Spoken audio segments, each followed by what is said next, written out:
Have you ever stopped to think about your company's data, not as just, files and databases, but as a living, breathing city? It's a powerful idea.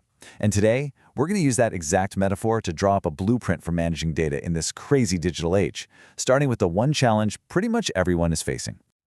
Look, it's no secret. We are all swimming in an ocean of data. It's coming at us from all sides, from our apps, from IoT sensors, social media, you name it. It's this constant, overwhelming flood. And if you don't have a plan, it's just, well, it's chaos. So that's the big question, right?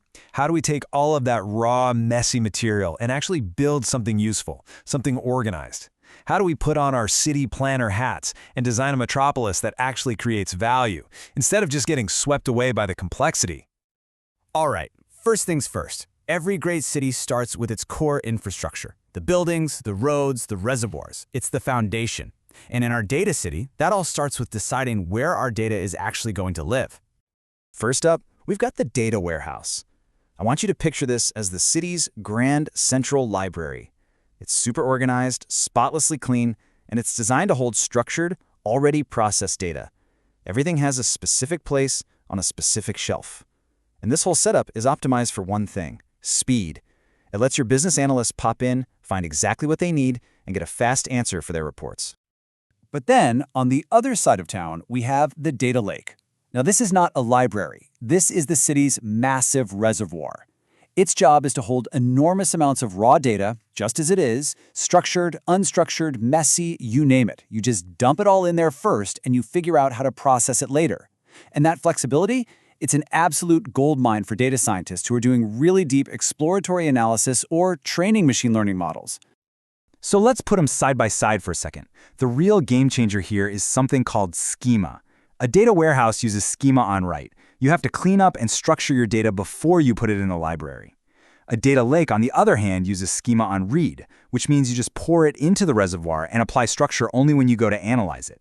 And that's the key trade-off. Warehouses give you blazing fast answers to questions you already know you have, like, what were yesterday's sales? Lakes give you the raw material to discover questions you haven't even thought of yet. Okay, so we have our buildings, we have our library and our reservoir. But a city is more than just a random collection of buildings, right? You need blueprints, you need zoning laws, you need a master plan to make sure the whole thing actually works together and can grow without falling apart. A really foundational blueprint for data is called the ANSI Spark 3-level architecture. I know it's a mouthful, but the idea behind it is absolutely brilliant. It separates what the user sees from how the data is physically stored. So the external level is your neighborhood, your specific view. The internal level is the actual power grid and plumbing deep underground, and that conceptual level in the middle is the master plan that connects them. And why does this matter? It means the city's engineers can completely rip out and replace the power grid, the internal stuff, and you, in your house, won't even see the lights flicker. It's genius. Now, inside our city planning office, we have two really distinct roles. First, there's the Database Management System, or DBMS. Think of this as the architect who designs one single hyper-efficient building. They're all about the technical nuts and bolts details for one database.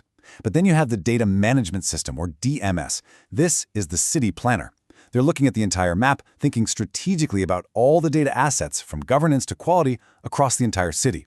One is tactical, the other is completely strategic. A city doesn't just run itself. It needs a government, right? A team of people with really clear roles and responsibilities to manage its most precious asset. And in our case, that asset is data. So who's sitting in City Hall? Well, at the very top, you've got the Chief Data and Analytics Officer, the CDAO. Think of them as the mayor, setting the vision for the whole city. Then you have data stewards.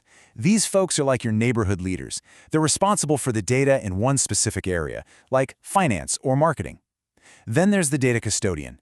This is your utility manager, making sure the technical infrastructure is secure and running. And finally, the data administrator is kind of like the city hall official who orchestrates the whole governance program and keeps the gears turning.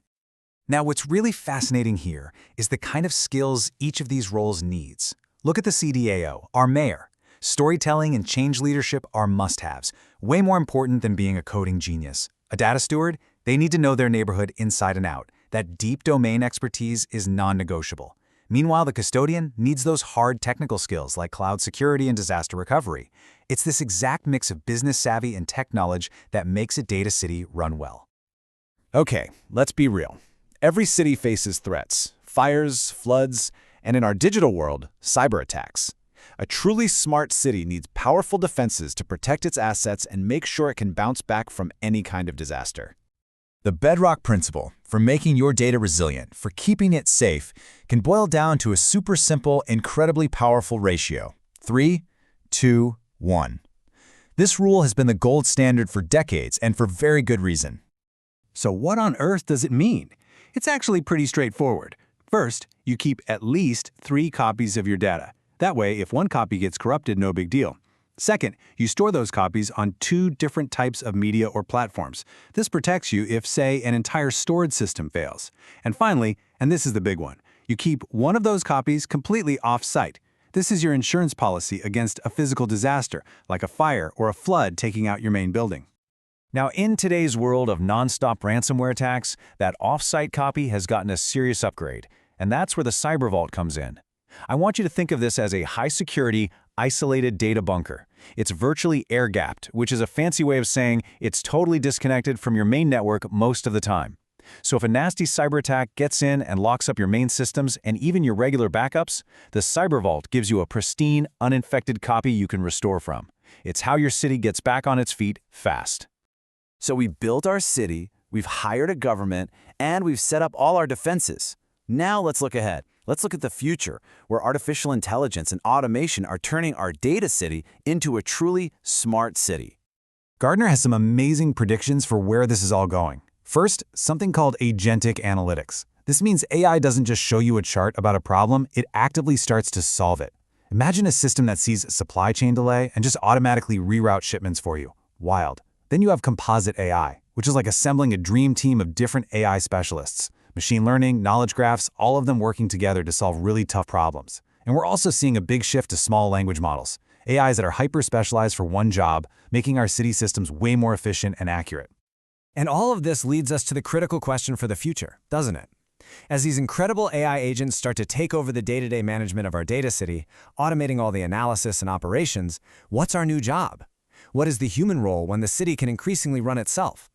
I think the answer is that we shift from being the workers to being the architects of vision, setting the strategy, asking the really hard questions, and, most importantly, making sure the city we build always serves its human citizens.